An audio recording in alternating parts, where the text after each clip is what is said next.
On Global TV News Express, Economic and Financial Crimes Commission keeps El-Rufai for second night. In business, no power, no growth, Dangote cautions the federal government.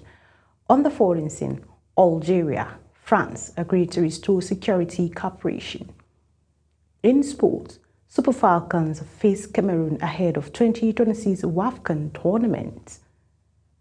Hello and welcome to all our viewers in Nigeria and around the world to News Express on Global Television, coming to you live from the nation's capital, Abuja. I am Sadia Yakubu. A quick reminder that Global Television is on DSTV channel 365 and Star Times channels 276. And now the news in details. Economic and Financial Crimes Commission, EFCC, has held on to former Kaduna State Governor Malam Nasir El-Rufai. It was the former governor's second night at the agency's Abuja headquarters. There were indications that the ex-governor may stay longer in custody if the Anti-Graft Commission secures a remand order from the courts. The Inspector General of Police, Kayode Egbetokun, has received a vote of confidence as former leaders of the Nigerian police force close ranks behind his reform drive. Samuel Udi has the details.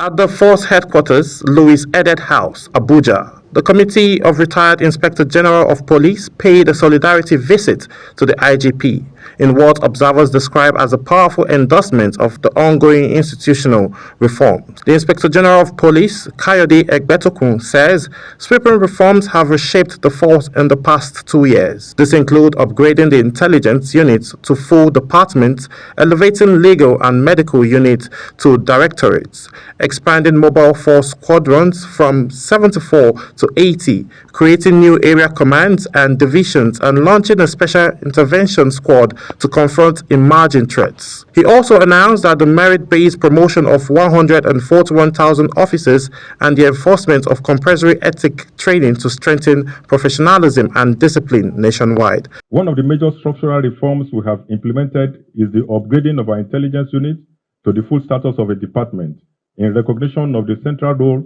intelligence plays in modern policing and proactive crime prevention.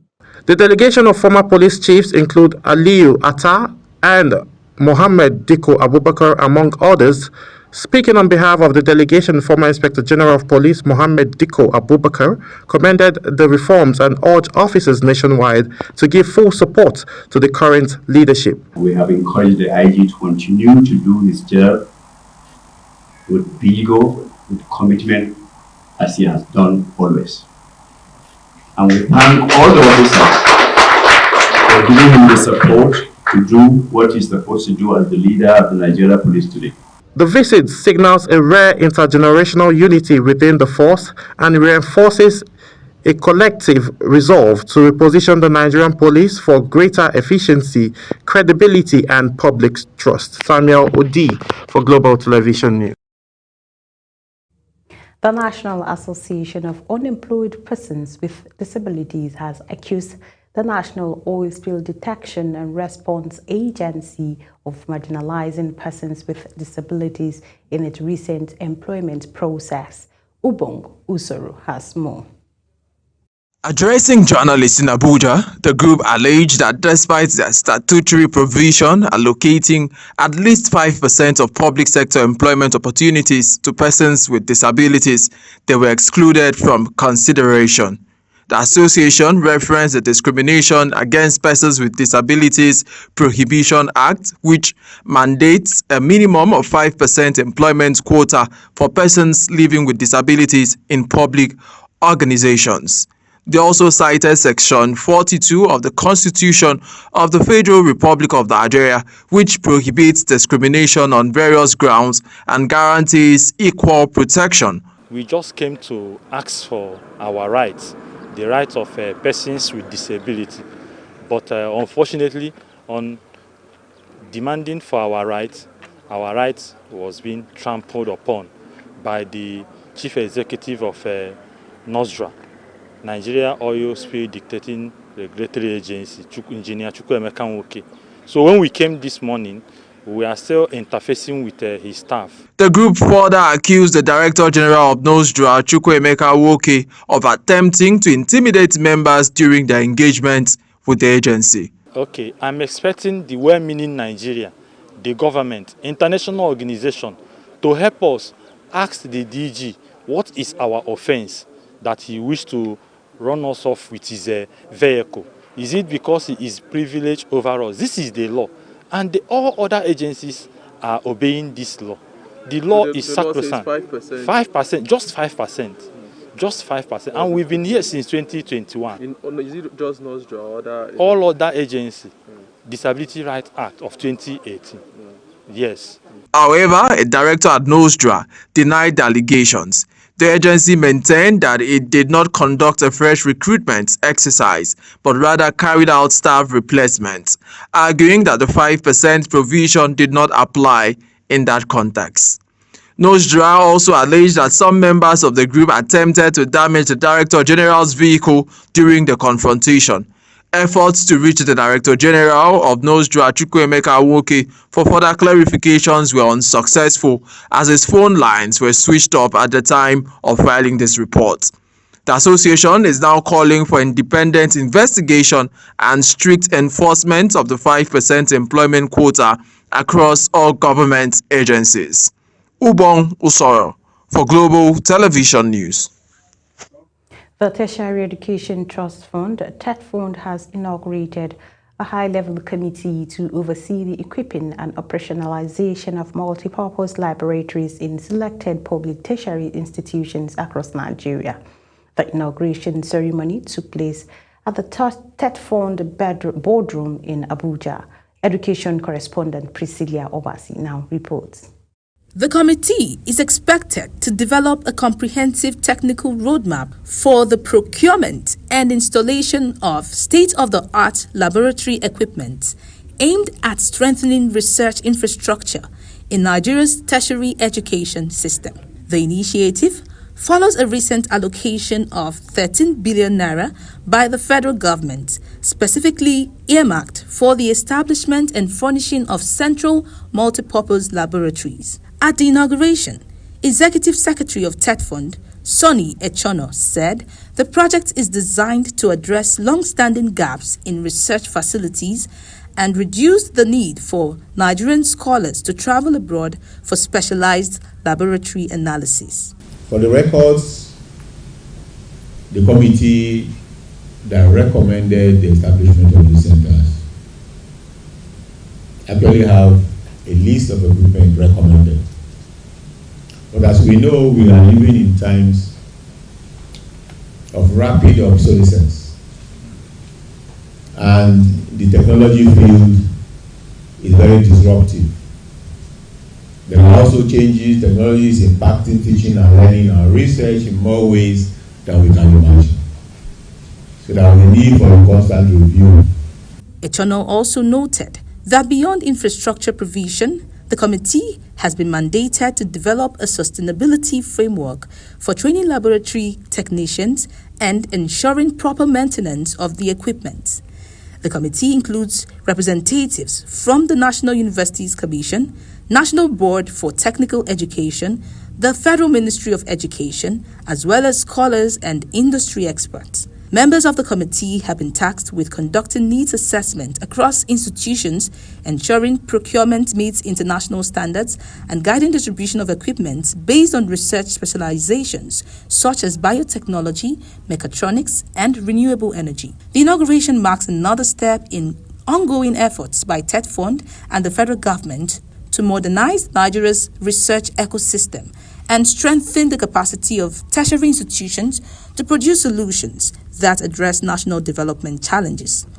Priscilla Obasi, reporting for Global Television News.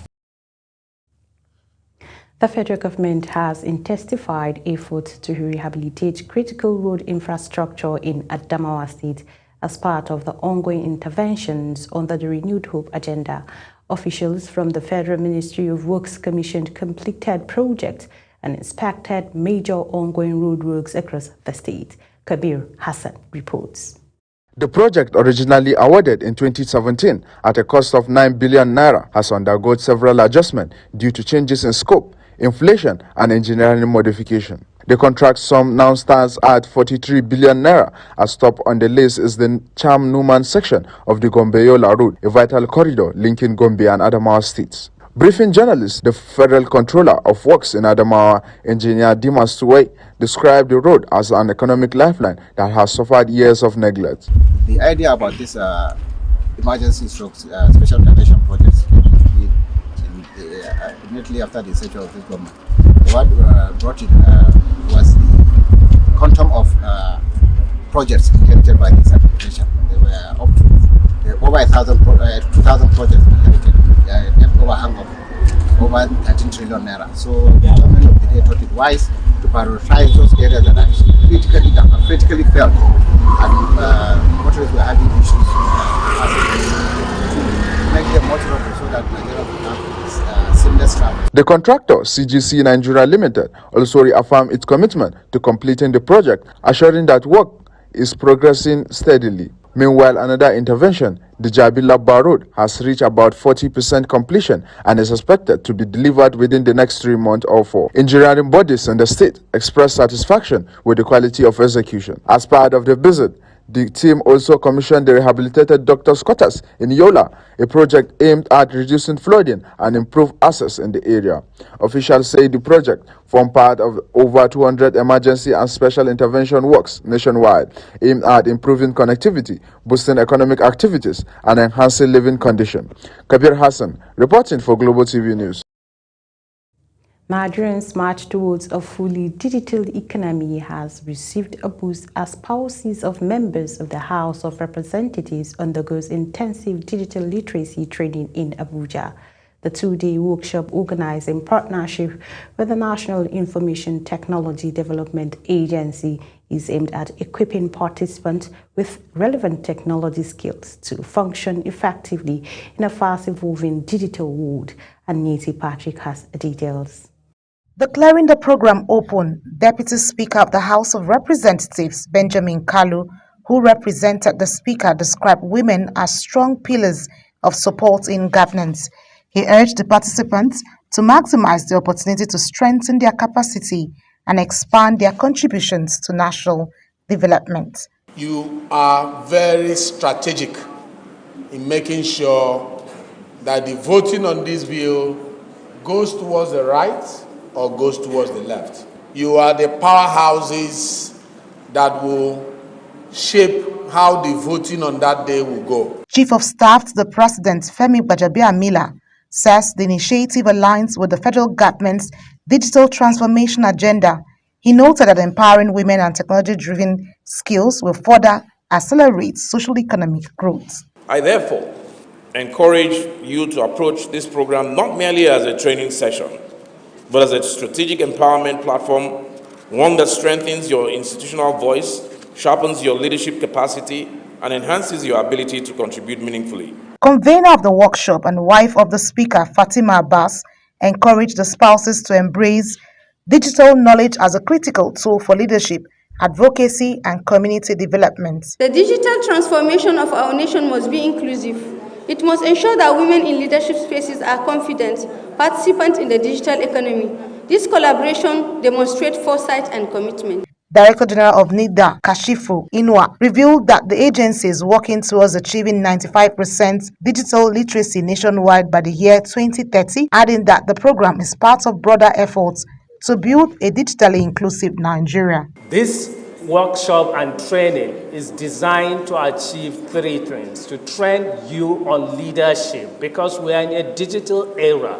We need digital-driven leaders. The workshop continues with practical sessions on leadership, well-being, and digital opportunities as participants position themselves for greater impact in a technology-driven society. From the National Assembly, Niti Patrick, reporting for Global TV News.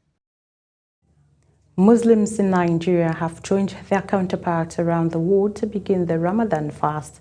These followed the announcement of the sighting of the crescent moon by Saudi authorities. In this report, Global Television's correspondent Shehu Said takes a look at the significance of Ramadan fast and what is expected of the fasting. The Ramadan fast is the third pillar of Islam, ordained in the second year after Hijrah, the migration from Mecca to Medina. Fasting in Islam is the abstinence from eating and drinking from dawn to sunset during the month of Ramadan, the 9th month of the Islamic calendar, as contained in chapter 2, verse 183 to 185 of the glorious Quran. This act of worship and obedience to Allah comes with its conditions as enumerated by an Islamic scholar, Sheikh Yakubu Muhammad Kazim. First and foremost, you must be a Muslim. Secondly, you must be of sound mind, which means if you have some element of insanity, you are not allowed to fast. So if you are sick, you are not allowed to fast. Like women now that are menstruating. If you are a menstruating woman, you are not allowed to fast. What then is expected of the fasting Muslim? What is expected of you is to study the Quran very well, forgive, forget. Sheikh Yakubu Kazim also highlights the spiritual benefits of the Ramadan fast. It is in this Ramadan that we have a night that is bigger than 1,000 nights. It is in this Ramadan that destiny is shaping. Apart from spiritual benefits, what health benefits does the fasting Muslim derives? Dr. Nwala Chuks is a medical practitioner. Fasting can prevent us from putting on so much weight. So as we are not putting on so much weight, some of these disease conditions like hypertension, like diabetes and all that, we are avoiding them indirectly. Both benefits, spiritual and health, Muslims are expected to be more dedicated in acts of worship during the Ramadan to reap the blessings it comes with, as it is an opportunity that comes only once in a year. Shehu Said, reporting for Global Television News. You're watching the live broadcast of News Express. News Express continues after these weather forecast plus business, foreign and sports stories on the other side of these break. Please stay with us. Hello, welcome to the weather forecast for Wednesday. If you're in the northern and north-central region of the country, expect thick dust haze as the dry, dusty winds from the Sahara Desert continue to reduce horizontal visibility significantly. Motorists are advised to drive with caution, while airline operators should check the eFlight folder portal for latest weather updates. And if you're sensitive to dust particles, step out with a nose mask and please take necessary precaution. Down south, the inland areas of the south will see moderate dust haze, while residents of the southwestern states should watch out for morning thunderstorms as well as some thundery activities in parts of Kogi states. Progressing into the afternoon and evening hours of Wednesday, these storms will spread to include parts of Delta and Edo states. Stay with us for temperature forecast. I am Theodora Itum. Thank you for watching.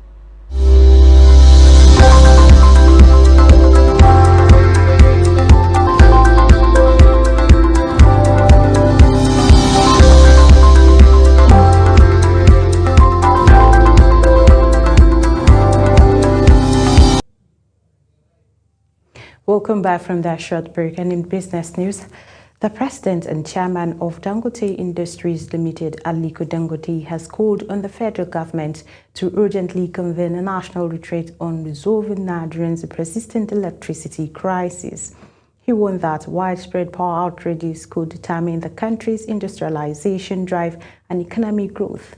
Dangote made the appeal at the official launch of the National Industrial Policy 2025 in Abuja, themed From Policy to Productivity, Implementing Nigeria's Industrial Future.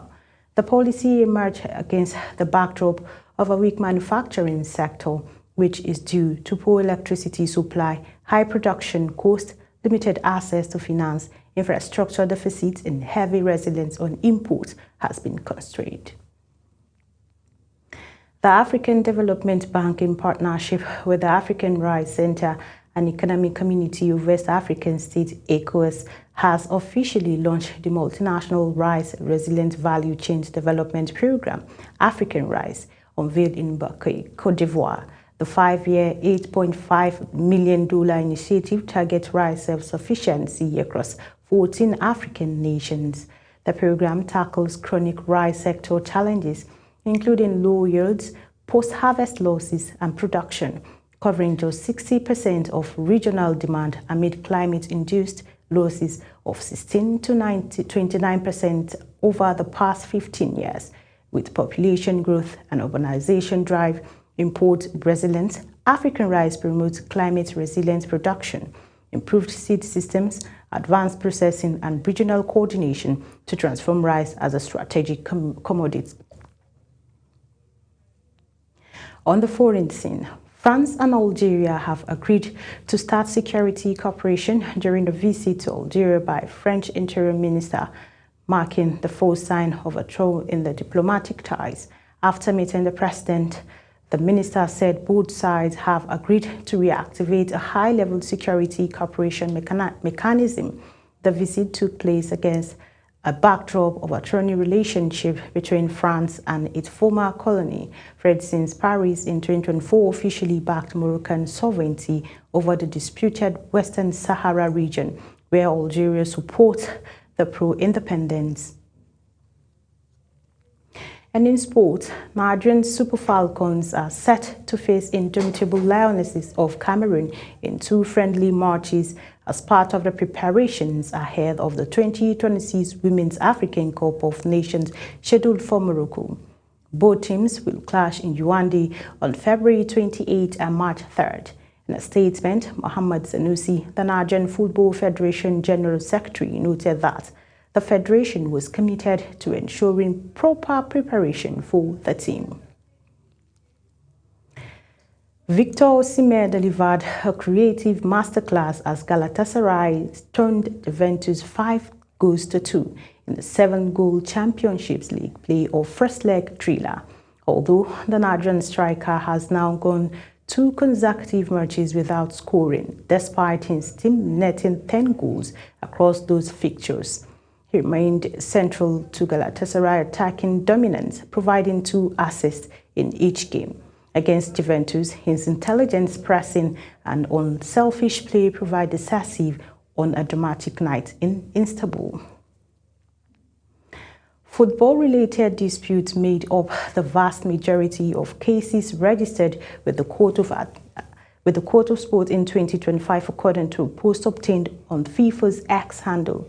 The 4th edition of the report highlights that 77% of all cases at the court in 2025 involved football matters, underscoring the sport-dominant share of the tribunal over caseload for the year. The publication provides a comprehensive overview of appeals loaded against the FIFA decision before the court, as well as broader insights into how football is represented. As Global TV News Express comes to an end, here is a recap of our top stories. Economic and Financial Crimes Commission yesterday held on to former Kaduna State Governor Malam Nasir El-Rufai.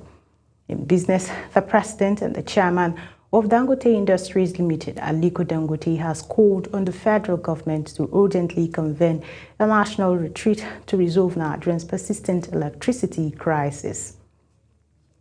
On the foreign scene, France and Algeria have agreed to restart security cooperation during a visit to Algeria by the French Interior Minister, marking the first sign of a thaw in diplomatic ties. And in sport, Nigerian Super Falcons are set to face indomitable Lionesses of Cameroon in 2 friendly matches as part of the preparations ahead of the 2026 Women's African Cup of Nations scheduled for Morocco. And that's it on News Express. A quick reminder that Global Television is on DSTV channel 365 and Star Times channels 276. Kindly follow us across all social media platforms now, showing on your screen using our Global TV NG. I am Sadia Yakubu saying thank you for watching.